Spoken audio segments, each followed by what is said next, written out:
Olá, está no ar o programa Tito Vale aqui na TV Braga Brasil e nós estamos tendo a grata satisfação de receber a visita do economista professor Marcos Davi.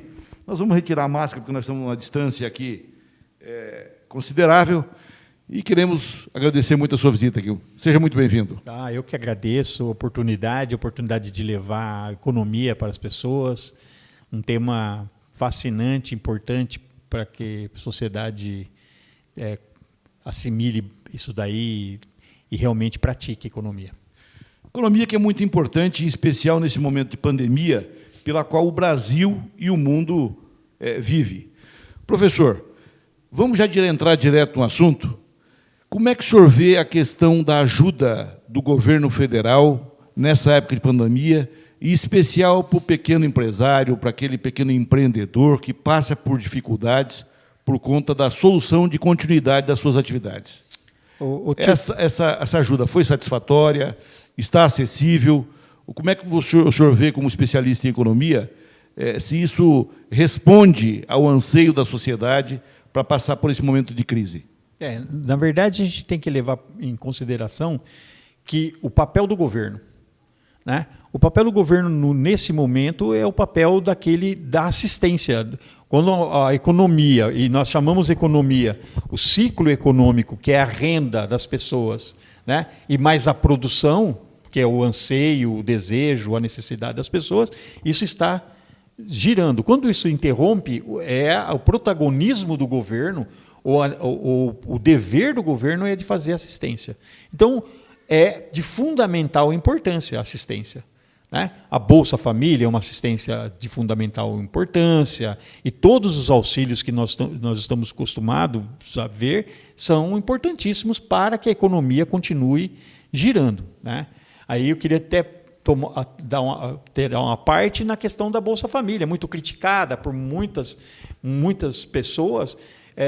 Uma família que não tem renda, Tito, a partir da hora que ela recebe uma Bolsa Família, ela vai no armazém da vila dela, aquele armazém compra a farinha de um distribuidor que tem os seus funcionários, esse distribuidor compra do moinho, que tem seus funcionários, o moinho compra do produtor. Então, você imagina a cadeia que isso forma. Agora, o mais importante, tudo isso volta para uma boa parte para o cofre do governo, porque a partir dessa cadeia é tributada, e os tributos voltam para os cofres públicos. Então, voltando na pergunta sua, esse momento de pandemia em que o governo faz essa ajuda, essa assistência, né, e também para as pequenas empresas, para as empresas, o importante o governo lhe dá como se colocasse gasolina no tanque, né, do país, para o país continuar movimentando.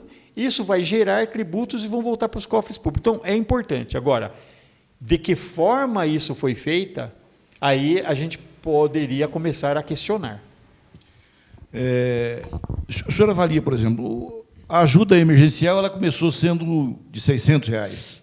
Hoje já decresceu e o governo está pagando aí 150. Antes pagava por pessoa, por CPF, né? E agora a ajuda está sendo limitada à família. E a gente sabe que agora nós estamos no pico da pandemia. Nós estamos numa crescente ainda do número de mortes. O Brasil está muito atrasado na questão da vacina, o que nos coloca aí como preocupação mundial da OMS em relação aos demais países. Agora tem a questão da Índia, mas o Brasil tem uma população grande e demorou muito, professor, para adquirir vacina, para dominar essa tecnologia, embora tenha grandes laboratórios que poderiam ter assumido já o ano passado as parcerias necessárias para implementar essa vacinação de forma massiva de toda a população. Então, como é que o senhor vê a política adotada pelo governo federal? Será que o governo federal avaliou bem essa questão do momento da pandemia, da extensão da pandemia, em relação à evolução da doença na população brasileira? Na verdade, se nós pegarmos a doença por doença, nós vamos ver que ela é desconhecida. Então, falar como seria a progressão dessa doença, como ela aconteceria, também até a própria ciência não tinha conhecimento. Então, a gente imaginar da primeira, segunda onda, teve que acontecer para a gente ver a evolução dela, né? E agora já se fala em terceira onda. Terceira onda no Brasil, terceira onda já aconteceu na Europa, né? E agora nós estamos vendo aqui. O grande problema de tudo isso daí é a demora e as variantes. Aí se torna um problema mundial, né? Porque a partir da hora que nós produzimos novas cepas do vírus, ou novas variantes do vírus, você tá colocando o mundo em risco. É aí que o mundo fala do risco nosso. Mas voltando lá na assistência, nós falamos em R$600 por pessoa, por CPF. Então, eu imagino, e dentro de uma parcela dos economistas, a gente entende que nessa questão não existe, não tem como você errar, ou como você fazer medidas com ele, porque você tem uma equipe de excelência, né? O Ministério não é formado por uma pessoa, né? Então, não todas as medidas, e principalmente você pegar histórias da pandemia, né, mundiais, você sabe que a pandemia a que durou menos, durou anos. Então, o mínimo que tinha que ter feito um projeto de médio prazo. Nós falamos aí de alguns anos, né? E quando essa questão de eu menosprezar a doença fez com que o governo desse todo o auxílio no começo e chega agora não temos o dinheiro, o recurso suficiente para eu continuar. Imagine, hoje está ali na faixa de R$600, acho que chega até R$600 por família. Pode chegar até R$600 por família hoje. Você imagine se nós tivéssemos feito os R$600 por família, não por CPF, lá no início. Nós poderíamos atravessar essa pandemia pelo menos os 24 meses, e um médio prazo, 24 meses, levando esse recurso para a família, né, fazendo com que a economia continuasse a circular, fazendo com que a cadeia produtiva continuasse a produzir, né, lógico, salvo os momentos que teve que parar e realmente o único conhecimento que a ciência tem ainda é o lockdown, né? Mas o ramo de alimentação não parou, né? Porque é o básico nosso, né? O ramo de alimentação não parou. Então, nós entendemos que houve uma grande falha de estratégia do governo. Então, o recurso realmente faltou, está faltando, né? Porque nós tivemos uma economia, acho que um dos poucos países do mundo que, em momento de pandemia, teve um boom na economia, por causa teve um aquecimento por conta do aumento do consumo. Um aumento de consumo, né? Mas havendo um exagero, porque foi um exagero de recursos. E aí vem uma questão muito agravante, porque quando você não existe esse planejamento, ou não se programa como vai fazer isso, você tem um grande agravante. Você pode estar dando muito recurso, a pessoa acaba utilizando esse recurso para coisas não necessárias ou não básicas da necessidade humana, gastando com outras coisas, e realmente, então, houve uma falha de planejamento. Então, isso daí é uma questão de realmente se observar. Nós tivemos também alguns setores da economia, em especial, por exemplo, setores de eventos, de pequenos negócios, pequenos restaurantes, que sofreram mais por conta dos lockdowns que foram decretados, né? E também das medidas pelos municípios, pelos estados. Não houve também assim um auxílio que viesse atender esses setores que foram os mais prejudicados, né? Você não teve um programa, né? Na verdade, eu lamento às vezes muito, porque o setor cultural, eu vou voltar para o setor de eventos, o setor cultural também sofreu. Esse antes já vinha sofrendo, né? Você já vinha cambaleando, né? Vinha cambaleando. Então nós temos assim, meu Deus do céu, né? Uma coisa que constrói uma civilização, uma coisa que constrói o ser humano, faz parte da nossa construção, é a cultura, né? E nós já vinha dessa forma e realmente ficaram totalmente desassistidos. Ainda bem que acharam as lives. E acharam os bons empresários que deram importância e patrocinaram as lives, que manteve ainda alguns. E aí entra naquela questão da reinvenção, eu tenho que me reinventar, e os artistas ainda se reinventaram. Na questão dos bares e restaurantes também faltou recurso, porque até você se reinventar, Tito, isso demanda um tempo, mesmo que curto, mas demanda. E esse tempo é a necessidade de um funcionário que está ali, de uma energia elétrica, as suas despesas básicas. Aí, nesse momento, o governo tem que assistir. Lógico que aquela pessoa tem que se reinventar, e se reinventaram através dos aplicativos, das vendas delivery. Eu até tenho um grande conhecido meu, que é dono de uma empresa de lanches, né? E uma lanchonete, e ele falou que ele está indo até muito melhor do que... Ele está atingindo mais pessoas que ele não atingia antes. Então, é o momento de se reinventar. Mas até esse momento, o governo tem que assistir. Né? E tem, Tito, tem dinheiro para isso. Tem dinheiro para isso. Nós temos um Banco de Desenvolvimento Nacional com recursos para isso. Né? Nós temos os bancos públicos nossos que tanto... vamos supor, o governo atual ele se vangloria de ter economizado alguns bilhões de reais com patrocínios da Caixa Federal. Então, se ele economizou alguns bilhões de reais, e sendo um banco público, não visando lucros, né, esse dinheiro deveria de ser aplicado em política pública, nesse momento, por exemplo. A semana que vem agora, inicia-se o trabalho da CPI da pandemia, né?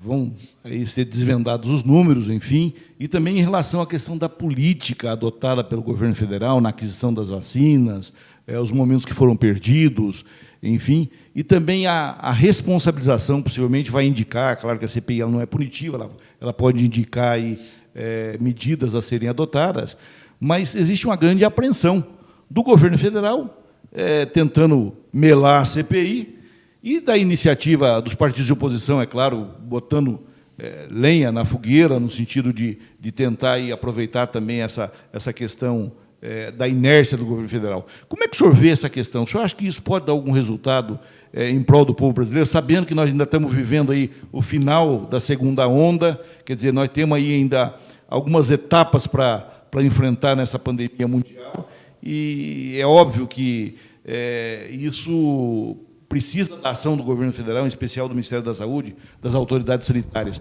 Como é que o senhor vê essa questão? A CPI pode ajudar ou pode prejudicar? Então, eu imagino, nesse momento, se a gente pegar por história de CPI nesse país, né?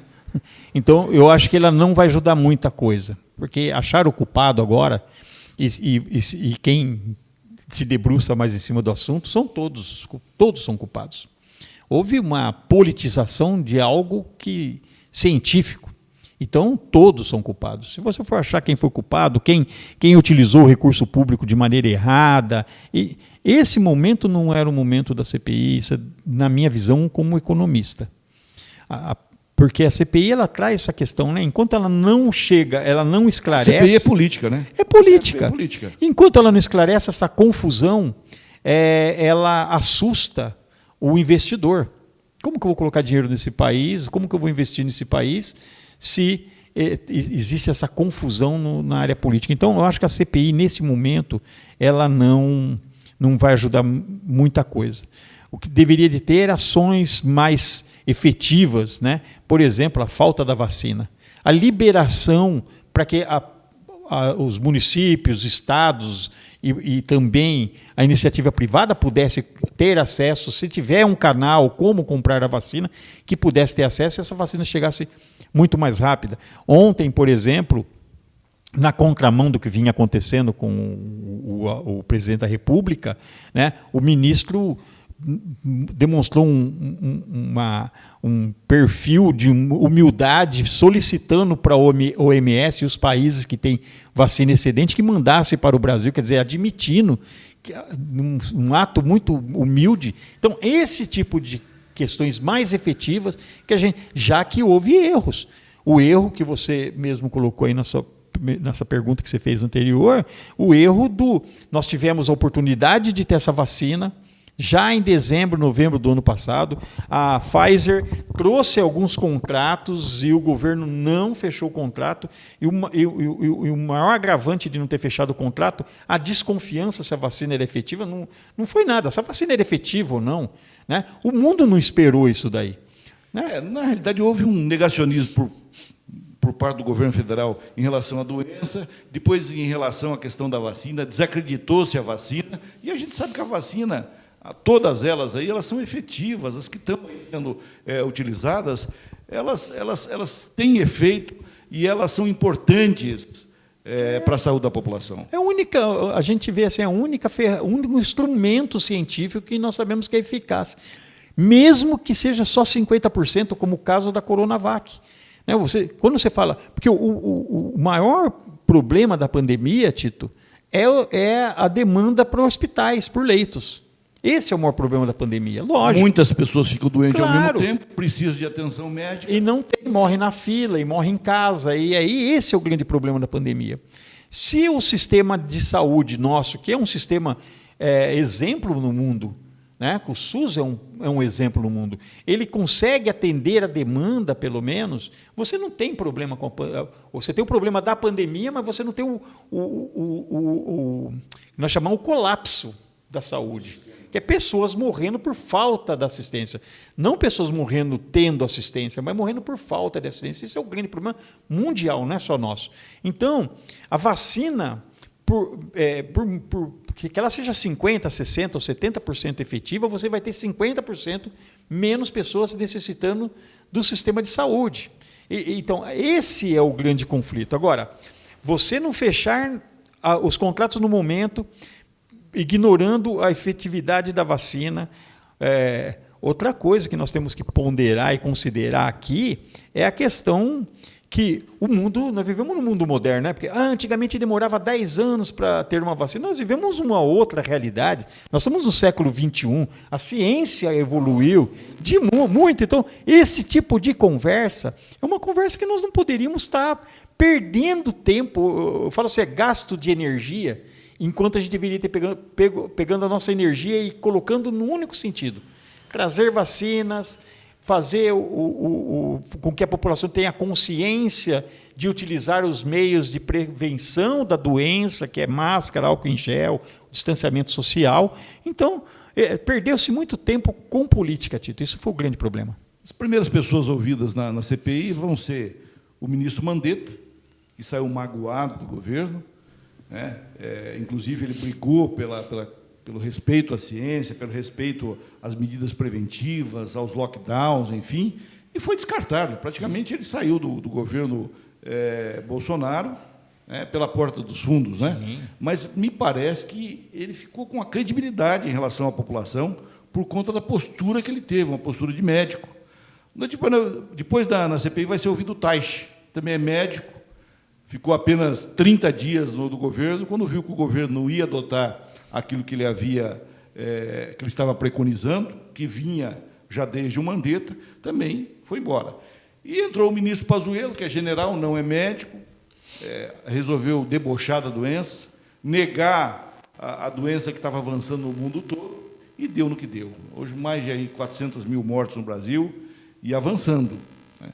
Como é que o senhor vê essa questão, mudar um pouquinho da economia, da saúde, vamos mudar para a questão política? Já se fala que o ministro Mandetta pode ser uma terceira via no processo eleitoral do ano que vem. Como é que o senhor vê essa questão e como é que o senhor viu a postura dele enquanto profissional à frente do Ministério da Saúde? Na verdade, a gente vê no resultado do novo ministro, que ele fala, e o discurso dele é realmente muito alinhado com o que o Mandetta falava lá na frente, né? Quase fazendo meia-culpa, porque contradiz aquilo que o presidente falou em dezembro, e fala até hoje. E ele falando, o distanciamento, a máscara e outro. O Mandetta não tinha vacina. Pouco ainda se falava, o mundo ainda estava atrás da vacina. Você imagina a posição de uma pessoa na administração de uma crise dessa de saúde, sem ainda o horizonte do como fazer. Ainda hoje se conta com a vacina. Mas eu queria até responder, né, na questão do posicionamento, né, de cada um desses. Né? Eu não sou contra, Tito, que o gestor vou pegar, olha, o gestor tem que ser especializado, porque ele conta com uma equipe de especialistas. Então, nós tivemos um dos menores ministros... Da mais alta qualificação, né? E nós tivemos um dos melhores ministros da saúde, o que trouxe o genérico, que olha quanto que nós economizamos hoje com isso, né? O similar, tudo.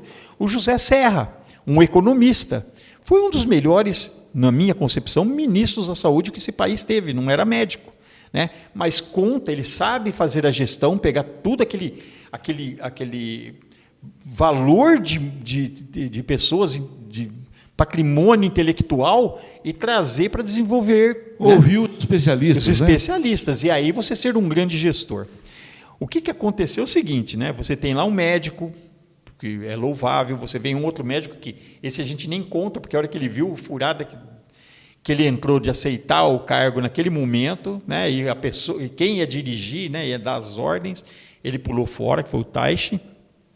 E aí você vem com o Pazuello, uma pessoa mais perdida do que, né, nem gestor e nem conhecedor da ciência, né? Então, o que aconteceu? Foi uma pessoa que só obedeceu. Só obedeceu. A única coisa que ele fez, eu acho que a melhor Chegou coisa... a afirmar isso, né? Então... Ele fala, manda quem pode e fala quem obedece. Isso daí. Né? E aí é o seguinte, eu acho que a melhor resposta que ele poderia dar, porque nessa inquérito que ele vai ser colocado na CPI, é falar justamente isso, né? Para poder se livrar da culpa. Porque, olha, mas parece que a orquestração que está sendo feita é para que a culpa seja acreditada a ele. Então. Vou querer jogar você vai ser o bode expiatório aí. Então a melhor resposta que ele deveria de dar é isso: olha, eu só obedeci. Eu só obedeci. E agora nós vemos esse novo, e ele é um médico respeitado, né?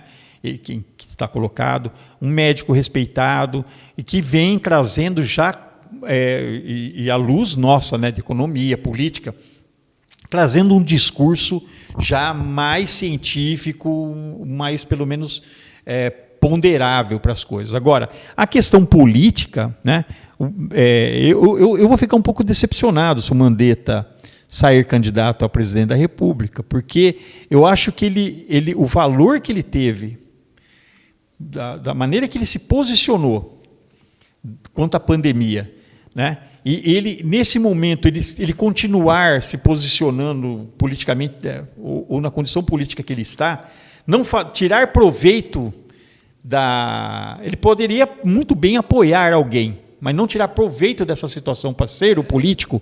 Mas ele já era um político, né? Já era um deputado federal. Ele me parece que ele é do Mato Grosso do Sul. Sim, sim. E ele já era um político, ele já tinha o viés político, e evidentemente que ele deve continuar a sua vida política, né? E esse momento que ele viveu é importante. Ele vai ter um posicionamento importante para essa CPI. Talvez o depoimento dos mais importantes seja do ex-ministro Mandetta. Sim, sim. Eu imagino. Agora, eu vejo a questão política ainda, quanto mais pulveriza candidaturas, mais se fortalece aquele que tem o clã formado, né? Já tem aquela... Então, quanto mais se pulveriza, eu acho que essa força que o Mandetta vem, eu acho que seria uma força para somar a outras forças, para se criar uma grande frente, né? Uma grande frente. Eu acho que é isso que o país precisa nesse momento, criar-se uma grande frente política para trazer esperança para nós. Porque nós tivemos aí, experimentamos dois lados, dois remédios aí, e nós estamos precisando encontrar um caminho correto, né? Mas a pandemia foi uma prova de fogo para o governo Bolsonaro, né? E praticamente a gente vê aí pelas pesquisas de opinião que desidratou a aprovação do governo Bolsonaro. Você não vê assim? Não, total. Eu acho que ele mesmo, retirando um pouquinho dessa tempestade nas redes sociais a favor dele, né? o que acontece, mas a maioria das pessoas que você conversa, eu vou falar, muitos votaram nele porque por ideologia, de falar a mesma linguagem, né? Muitos votaram, se identificaram com ele. Mas muitos, e esse daí é imponderável, são as pessoas o anti o que estava, anti o PT, anti Lula, anti Dilma, que não são pessoas amarradas ao Bolsonaro. Essa é a grande maioria das pessoas. Pessoas que realmente queriam uma mudança do país, um novo norte para o país e encontrou nele uma esperança. Essas pessoas que eu converso hoje, eu converso com muita gente, alunos e amigos, essas pessoas já se demonstram totalmente decepcionadas. Errei. Essa mudança, ela custou caro para o povo brasileiro, né? Claro. 400 mil mortes, caminhando aí para 500 mil de mortes, infelizmente. Sim. E a gente sabe que essa pandemia, ela está numa crescente, a gente vê os mapas, né? A linha ainda é vertical, subindo com o número de mortes, número de contaminados. E a vacina caminha aí a passos lentos, muito né? lentos. Muito lentos. O Brasil tem dificuldade de adquirir vacina, porque não contratou lá atrás, quando poderia ter contratado, feito parceria com a Pfizer, né? Avançado com os demais fabricantes de vacina. Nós temos a Moderna, tem a Janssen, que é da Johnson & Johnson, podia, inclusive é uma dose só, quer dizer, facilitaria num país do tamanho do Brasil, porque a gente vê que tem muita gente, aliás, é importante que você observe aí, né, nos seus parentes, tem muita gente que tomou a primeira dose da vacina e não compareceu para tomar a segunda dose. Sim. Então, é importante que, para concluir a imunização, você tome as 2 doses da vacina, se caso essa for a indicação da vacina que você tomou. E você pode verificar, observando aí o seu cartão de vacina, qual vacina você tomou. Isso é importante que você colocou agora, Tito, porque é o seguinte, outra questão que o governo bateu muito foi o corte nos recursos de publicidade.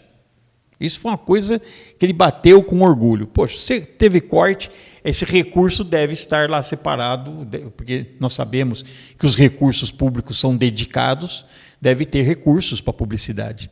Esse era o momento do governo entrar fazendo uma grande campanha, como nós vimos nas vacinações. Eu não vi propaganda, eu não vi campanha do governo maciça, nesse momento, incentivando as pessoas a se vacinarem. Eu não vi uma campanha do governo publicitária incentivando a tomar a segunda dose, a importância disso, não fazendo propaganda política pessoal do governante, mas fazendo campanhas publicitárias como política pública aplicada.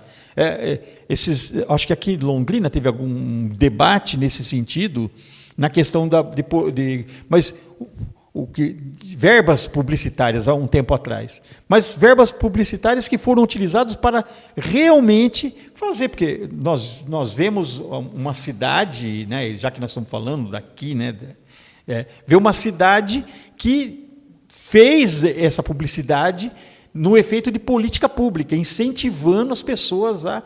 Eu não vejo do governo federal. Mas está em apuração, inclusive é importante a gente destacar aqui a questão da propaganda que foi remunerada pelo governo federal dos chamados kits de tratamento precoce, que já está aí, o Ministério da Saúde assumiu que não tem aplicação, que não serve para essa doença, e, aliás, houve grandes aquisições do governo federal, né, da cloroquina, da ivermectina, de remédios que não se aplicam de forma preventiva à Covid-19. Investimento na indústria do Exército para se produzir mais, né? Porque isso aí houve um investimento, porque o laboratório do Exército foi um dos primeiros a começar a fornecer. Houve um grande investimento no laboratório do Exército para aumentar essa produção de cloroquina. Então, isso daí... Aí eu falo o seguinte, a CPI... Meu Deus, nós caminhamos na contramão da história. A CPI é importante, porque a CPI, o que é importante da CPI? Trazer à luz aquilo que nós nem sabemos. Quanto foi gasto, o que foi feito, onde foi feito. Aí é importante. Eu acho que o momento, ela é importante, mas eu acho que o momento não é importante. Nós temos que saber das coisas que estão acontecendo. Mas a prática, o que tem acontecido, que não, você falou de onda, nós somos a terceira onda, nós temos um inverno. O inverno nós temos as doenças respiratórias normais. São agravadas normalmente. Normalmente você tem uma Covid, que você falou, em crescimento, né, bem exponencial, e você tem também a questão da gripe, que mesmo que vacinado, e é uma coisa que muita gente não sabe, que a vacina da gripe ela não é 100% eficaz, ela é como as vacinas que estão surgindo. Ela não tem 100% eficácia, ela ajuda a amenizar. Vira e mexe, eu converso com muita gente, rapaz, eu tomei vacina e peguei gripe. Né? Mas como que foi a intensidade dessa gripe? Então, mas nós temos uma terceira onda que a Europa está tendo no verão, na primavera, e nós temos uma terceira onda que pode acontecer no inverno, que pode ser muito pior do que nós estamos vendo. Né? Então, se não houver uma aceleração, se não houver um grande empenho, um grande investimento do governo, uma mudança de posicionamento que eu já acho muito difícil do presidente da República, né? Porque é essa figura que está aí colocada, posta, né? Se não houver essa mudança, essa conversão, nós podemos chegar em momentos muito piores. E aí vem a questão da economia, né? Eu queria voltar na economia. Tivemos os leilões recentes no Brasil. Todos os leilões estão tendo sucesso porque são leilões de investimentos a longo prazo. Ninguém consegue enxergar o Brasil a curto prazo. Eu não consigo colocar dinheiro do Brasil a curto prazo, porque a curto prazo todos os prognósticos, todos os estudos são muito ruins. Né? Então, como os leilões são a longo prazo nós moramos num país que tem tudo para acontecer ainda. Nós não temos nada, né? O ministro Queiroga anunciou essa semana que o Brasil vai vacinar toda a população até dezembro. A retomada da economia, se o Brasil conseguir vacinar até dezembro toda a população, em quanto tempo você acha que o Brasil volta a um nível de crescimento aceitável para a nossa economia? Mas isso responde após os nossos comerciais. Vamos aí para um breve intervalo. Daqui a pouco a gente volta com mais entrevista com o professor Marcos Davi.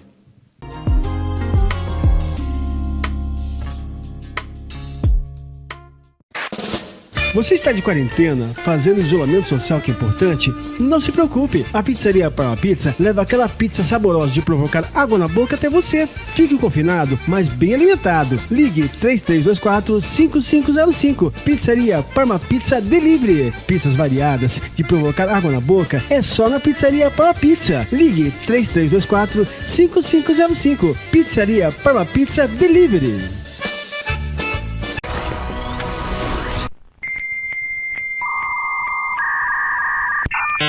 A sua internet está lenta demais? Então está na hora de mudar para a melhor internet de Londrina. Londrinet, internet fibra ótica. Conheça nossos planos através do nosso site londrinet.net.br. Contratando agora, você ganha um desconto especial na taxa de instalação. Londrinet Zona Norte. Contate via WhatsApp 43 99156 394. Se preferir, ligue 3087 5727. Avenida Céu Quinde, 825, conjunto Semílimo, 5 conjuntos. Londrinet Zona Sul. Contate via WhatsApp 43 99846-1970. Se preferir, ligue 3064-1287. Avenida Presidente Gaspar Dutra, 1117, Conjunto Cafezal, Zona Sul. Londrinet, a ultra velocidade que você precisa.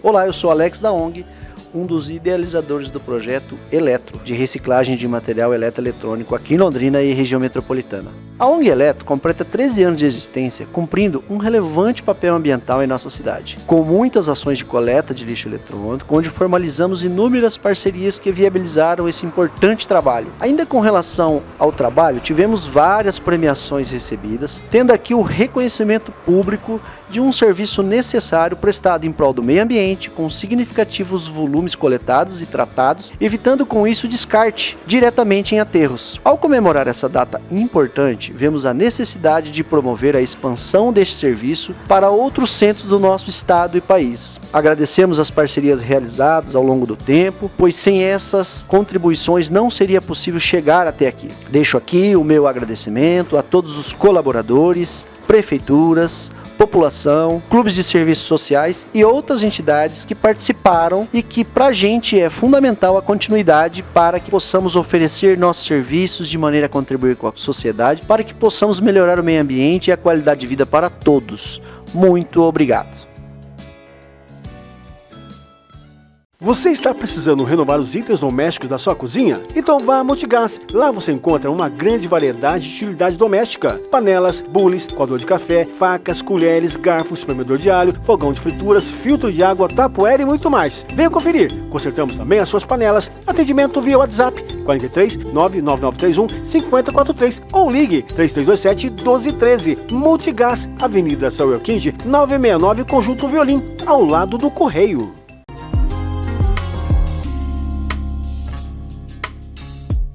Estamos retomando aqui a entrevista com o professor Marcos Davi. Deixamos uma pergunta aqui, um pouco antes do intervalo, sobre a retomada da economia. E eu queria a sua resposta. O Brasil, vacinando até o final do ano toda a população, né?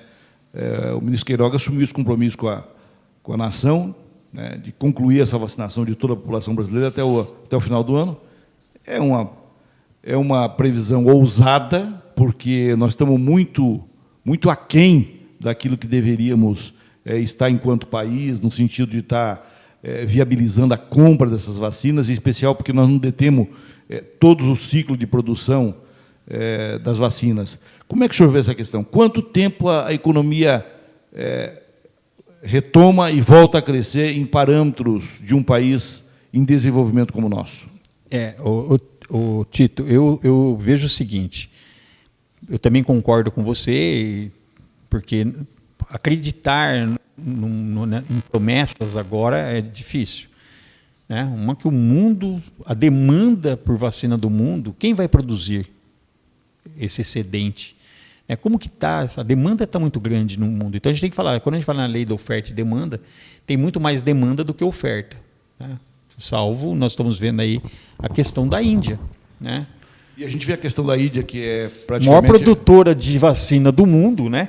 E acontecendo na Índia tudo que está acontecendo, porque ao mesmo tempo que ela tem que atender a população dela... Uma população imensa. Segunda maior população do mundo, ela tem que atender também, isso por questão de comércio internacional, isso é um protocolo, ela tem que atender o mundo, né? Porque ela tem as duas maiores indústrias de vacinas do mundo. Então você tem a Índia com grande demanda, você tem a própria China com grande demanda interna também, está vacinando. Quando você pega lá quem estão vacinando, você vê que a China aparece como os que estão vacinando, os Estados Unidos, que é outra grande população. Então você tem uma grande demanda e a demanda ela é reprimida a partir da hora que você não tem tanta oferta. Então quem que vai? Então vamos supor que isso venha a acontecer. Toda a população brasileira seja vacinada a primeira e segunda dose até dezembro. Existe uma inércia, né? Na física, existe uma inércia também na economia. Então, essa retomada, lógico, nós tivemos, depois da Grande Depressão Mundial, nós tivemos uma figura chamada John Maynard Keynes, que é um papa também da economia, né? Keynes, como que foi visto essa retomada do mundo pós a Segunda Guerra Mundial, né? Foi o governo fomentando a iniciativa privada, sim, investindo maciçamente em obras públicas. Ele é o grande protagonista para a retomada, e Keynes enxerga isso, e Keynes vem aplicar essa questão. Até Keynes traz a visão da economia mista, que é até estatais, algumas empresas públicas. Ele vem criar isso, também ajudar a criar isso, né, e traz esse novo modelo da economia mista. Então, nós vamos ter que, a partir de dezembro, todo mundo vacinado, ter algo que traga inércia para a economia. E eu não vejo muito diferente. É o governo. Então, o protagonismo do governo. Nós somos uma seara, Tito.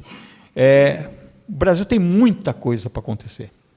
Nós temos o maior território agricultável do planeta, um dos melhores solos do planeta. Nós conseguimos produzir, a produtividade em menor espaço nosso é muito maior do que grandes países, né? Até o próprio Estados Unidos. Né? Nós temos, graças à Embrapa Soja as nossas tecnologias, né?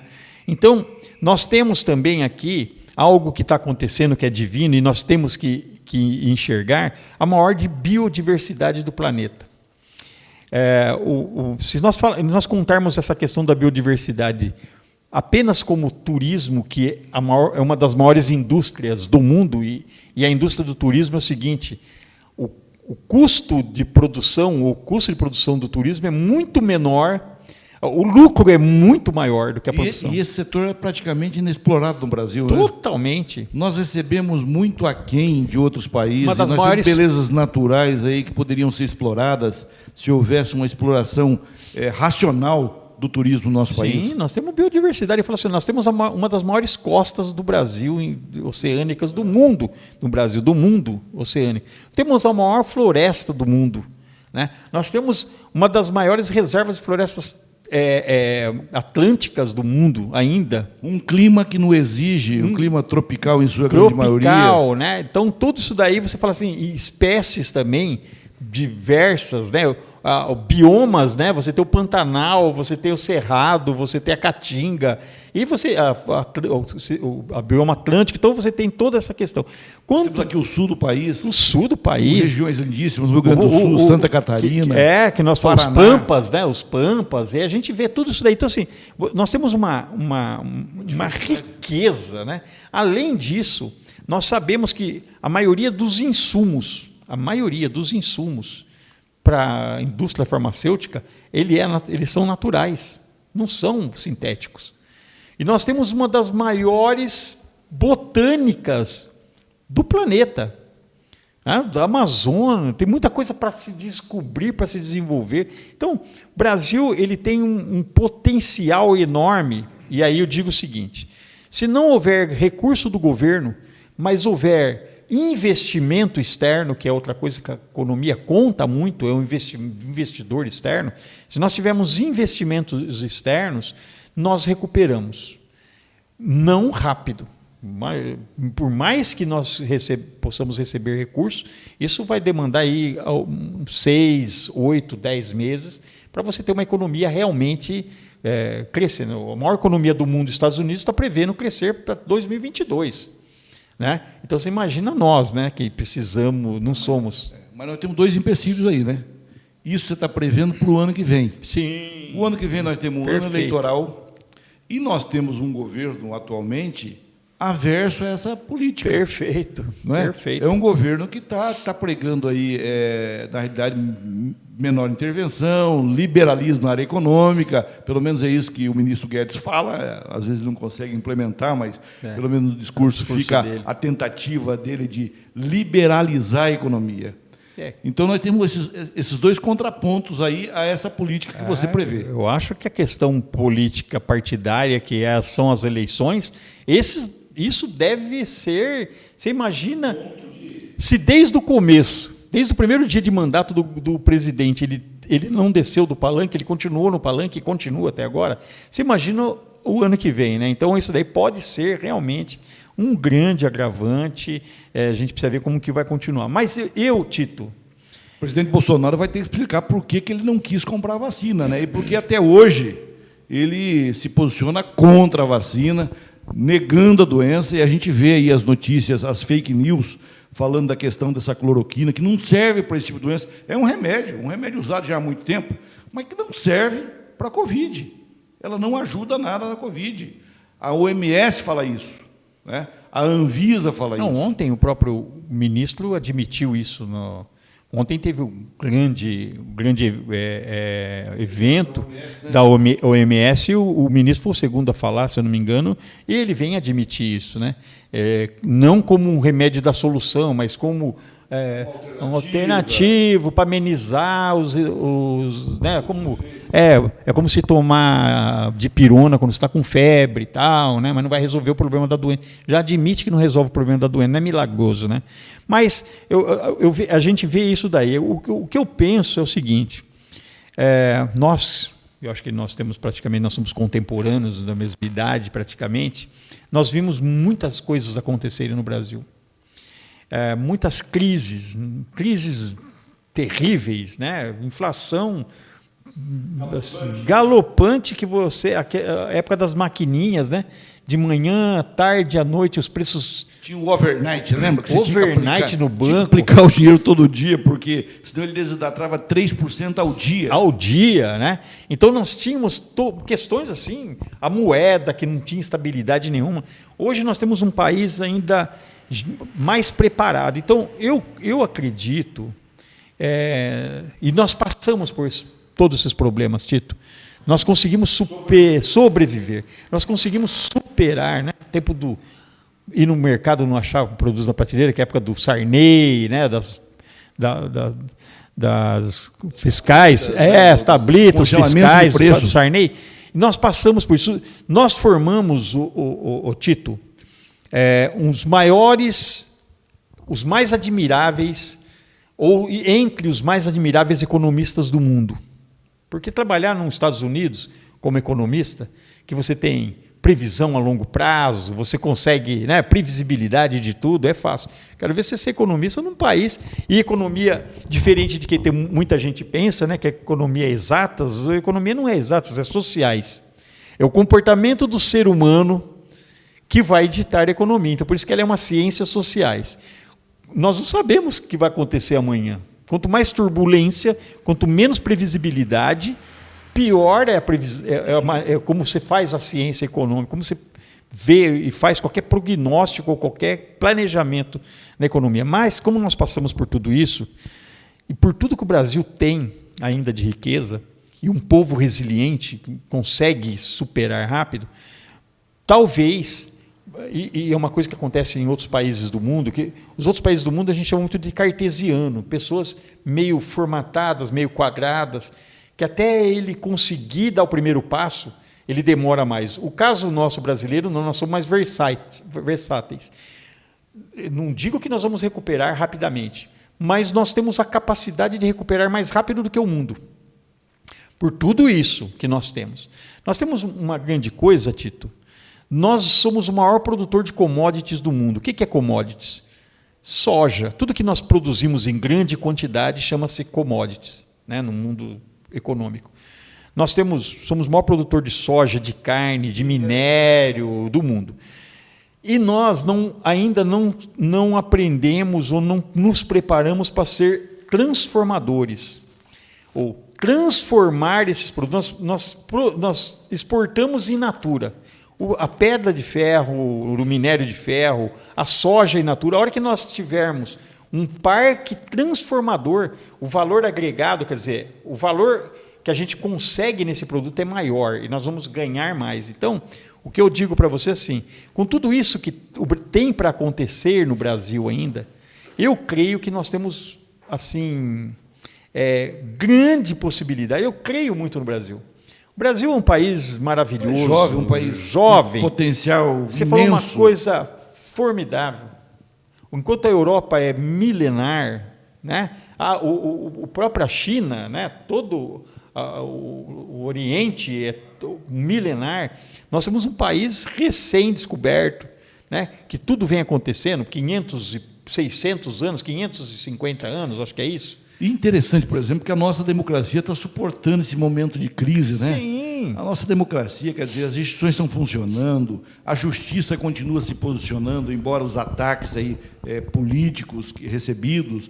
O legislativo está funcionando, nós temos aí o Senado mostrando a que veio, instalando uma CPI importante para a nação.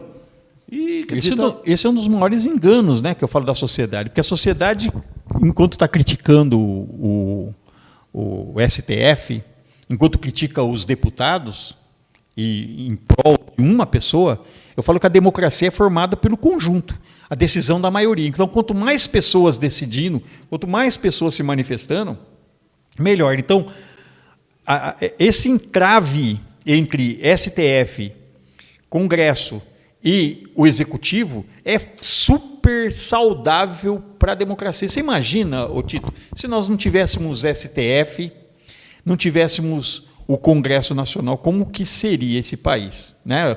Um para puxar o freio do outro. Se nós tivéssemos só o STF e não tivéssemos o Congresso, se não tivéssemos os três poderes, como isso ia acontecer? Então, a gente tem que começar a enxergar, e é lógico, o interesse corporativo faz com que que nos tornemos ignorantes, politicamente, economicamente, ignorantes, né? Passamos a gostar mais de novela, né? De coisas fúteis, e as coisas mais aprofundadas, importantes, que é política e economia, e nós ficamos meio à margem desse conhecimento. Mas uma coisa que a gente tem que enxergar é quanto é saudável esse embate entre os poderes. Isso é só democracia que faz.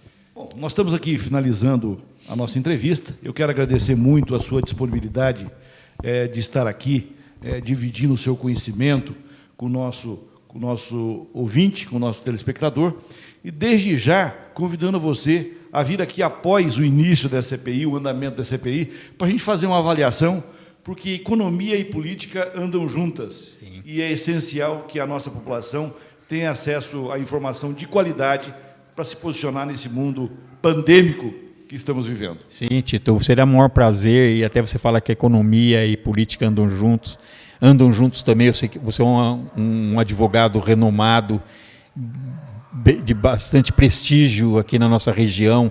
O direito anda junto, né? Que a gente fala, quando você fala o executivo ali com a economia, você pega o legislativo com toda a política, então a política, a economia, e quando você pega o judiciário, não podemos deixar o direito fora desse contexto, e os embasamentos jurídicos constitucionais são fundamentos importantíssimos para a democracia e para tudo isso. Então, é importantíssimo. Então, eu venho com o maior prazer levar o conhecimento, é o maior prazer para mim poder estar aqui com um grande amigo como você, uma pessoa que eu admiro como político, como pessoa trabalhador, como advogado, né?